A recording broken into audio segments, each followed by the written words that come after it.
Well, I did, and so you see, that was what I was getting at. That there's some of these solutions are clearly incentivized in the face of others, and I did not realize that we had so much on the shelf that wasn't being delivered, and so I'm worried about the interface of government and the pharmaceutical industry, because if they're mutually working together, you have a very dangerous situation. And in a sense, I think that Donald Trump, as much as I loved Donald Trump for his solution orientation, his rush to get to the vaccine stage put the engines in such rapid thrust that we didn't really have a chance to get data on testing out how these vaccines were working out. And I don't think to this day that we're getting the facts on it. And so there's a real question of data. And I have a question about this. This is the CDC director, Rochelle Walensky. She said today, or yesterday, in rare occasions, some vaccinated people infected with the Delta variant after vaccination may be contagious and spread the virus. This new science is worrisome and unfortunately warrants an update to our recommendations. But they don't give any numbers. And they said that this was very rare. But these decisions are going to affect 163 million Americans who are already vaccinated. They're going to have to wear masks again. Does the doctor have any thoughts on this? Like, where is the data? Where do you get the data? Where did the government come off saying these things without giving data? You know, through May 1st, this is even before Delta, the CDC had over 10,000 certified breakthrough cases where the vaccine failed, and they were reported through spontaneous reporting systems through departments of community health. So the CDC had 10,000 cases. They verified the patients were fully vaccinated. And in fact, they got COVID. And we know in that report that 9% were hospitalized and 3% died. So it looks like when the vaccine failed, even with the prior strains of COVID-19, it looked like the same illness.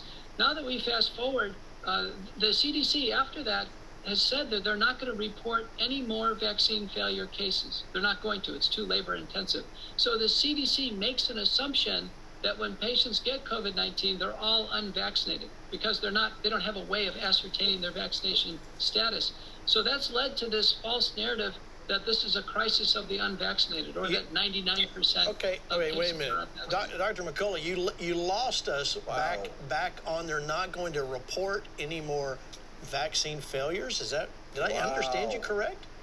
That's right. That's about May 1st that the CDC made that announcement.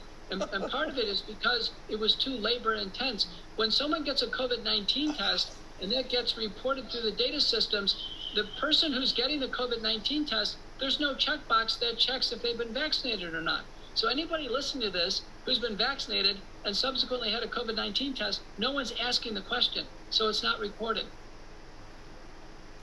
This is crazy. Wow. Dr. McCullough, we're going to have to get you back. In fact, we're working on a little programming note here, Lance. We're going to work on a whole COVID special here to air on Victory Channel. But on Flashpoint, Dr.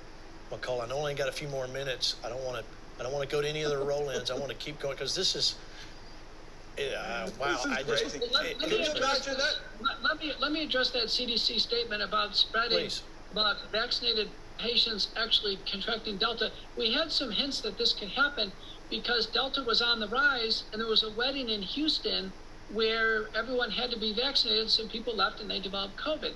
Then we had the Democratic flight from Texas to Washington. Everyone was vaccinated, the legislative personnel. And in fact, some people got COVID. Kamala Harris had to scramble to Walter Reed. And then we had the British naval vessel, 3,700 fully vaccinated sailors, and they go out in the Mediterranean. It turns out they stop at one of the islands, but sure enough, 100 of those kids get COVID. And so an important report from Baylor in Houston by Fahrenholt and colleagues indeed showed that a fully vaccinated person can actually get the Delta virus, carry it, and then pass it to somebody else. So this is a worrisome development. The vaccines are not going to be foolproof. I think there's a great hope that the vaccines are going to save us now. If we go on a mad rush to vaccinate individuals, and I can tell you the data suggests that's not going to be the case. So let me get this right. So if I was vaccinated, I may carry the Delta variant and give it to somebody else. But theoretically, if I'm not given the right test, I would show that I'm okay. I'm not carrying a variant. The test would still detect COVID-19, and if you're at a certain lab, they could actually, for science reasons, see this Delta. But I can tell you, we're approaching nearly 100% Delta, so I can tell you that's going to be the case. But we have important data. We have important data from Israel right up to July 24th now, where they have over 5,000 cases of COVID-19. And they were at a low baseline of 1,000 cases, but they're at 5,000 cases in a week. 84% have been fully vaccinated with the Pfizer vaccine. So it's fairly clear that the Pfizer vaccine is no longer protecting individuals from COVID-19. And the Israelis are fairly reporting vaccine failures in vaccinated, unvaccinated cases. What about the severity of Delta compared to the COVID-19 that we've had to deal with? Is Delta variant worse? Is it more viral? I mean, what's the comparison there? It's the most heavily mutated spike protein so far, and it's basically escaping the effect of the antibodies of the vaccine. But because it's so heavily mutated, it's actually less dangerous. So Delta cases, and this has been my experience in practice right now, are pretty easy to treat. I have seniors with Delta. We're using the typical drugs that we use in combination. Large medical centers that used to have 300 cases at a time have maybe a couple dozen. It is on the rise, but I think there's a panic going on right now, and the response to the panic is to push for forced vaccination. And what I'm telling you is I don't think that's going to work. That panic and forcing the vaccine is not going to stop vaccinated people from spreading it to one another. All right, Lance, he's got about 2 minutes before he has to go. Go ahead. I know you had a question. All right, this is it. This is like having a free doctor's visit. This is great for us, G. So, all right, 34.5 million people have had COVID. I'm one of them. And so I'm told that the antibodies that are in people that have already had COVID are significantly impact the necessity and the urgency of having to have the vaccine. Question number one, is there people getting the Delta variant that already have the antibodies? And I guess that's part of my main idea there. What do you think? So far, what we know is natural immunity is robust, complete, durable. Delta variant is not infecting the naturally immune. There aren't any significant case reporting of this. It looks terrific. Even if the antibodies have waned, if someone's had a clinical case like you of COVID-19, you were sick, you had a positive test, even if the antibodies go away, the clinical event and having that history in your immune system, that's what's protecting you. You have complete immunity. I had it too.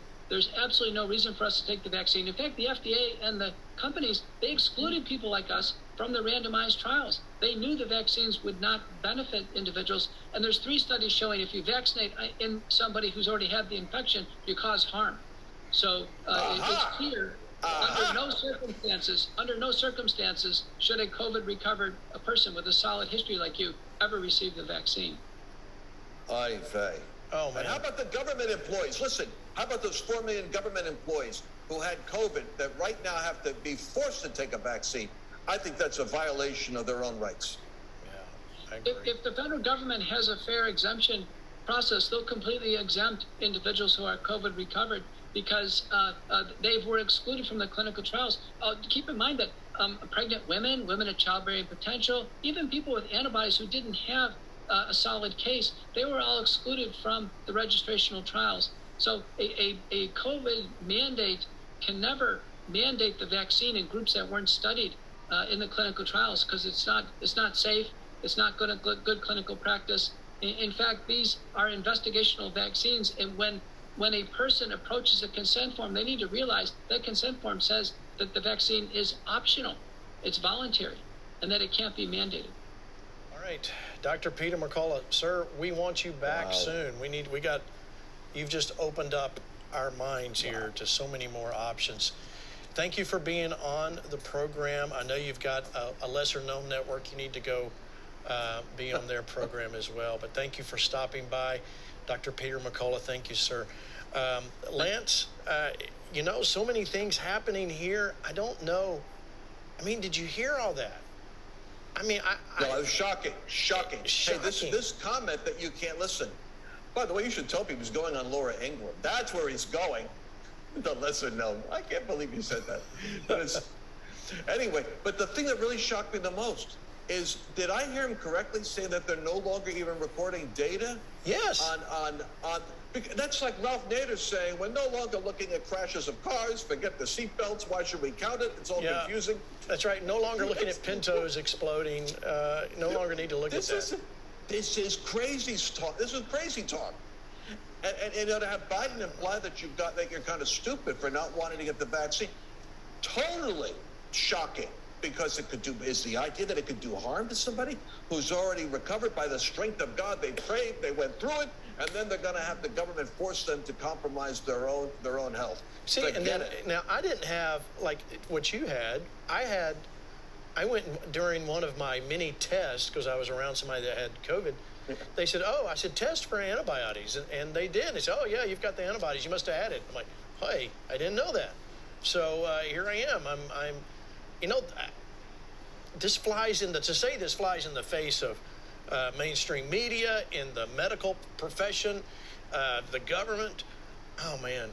Ladies and gentlemen, you've got to. All right, I want to put that website up that he mentioned. Go ahead, put that up. This is where he said you can go find information on treatment. Treatment.